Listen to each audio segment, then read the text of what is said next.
Любой obraz bilan tushib ketaveradigan shunaqa sketcherlaringizni ko'ryapsizlarmi qizlar? Kelishi bilan o'zim oyog'imga sraz bitasini kiyib oldim. Вообще bogati turibman. Yonishini qaranglar, o'rtoqlar. Mazza qilib kiyishlik ekan.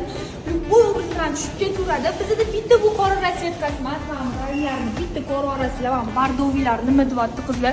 Toshlari shunaqa yaltirab, xolisanglar katta toshli, xolisanglar kichkina toshlardan olsanglar bo'ladi. Bu yerda qora rasvetkalardan olib kelib qo'yganmiz. Razmerlari 36 dan 40 razmergacha bor. Oyoqda qaranglar, qanaqa turishini. O'zim ham srazi bittasini kiyib oldim. Ibotda xolisanglar bunaqa cho'kko ranglardan olib kelib qo'yganmiz. Sifatlari просто bomba qizlar. Xolisanglar qoraga bardoviy aralashganlardan olsanglar bo'ladi. Qop-qorani o'zi bor, bunaqa mayda toshli, katta toshli variantlardan ham olib kelib qo'yganmiz. Razmerlari 36 dan 40 razmergacha bor qizlarjonlar. Narxlarini sizlar uchun skidkada saxiyligim tutib ketdi. Atigi 150 so'mdan qo'yib beramiz. Bemalol Redbox Show do'konidan kelib xarid qilib ketsanglar bo'ladi. Shoshilib qolinglar.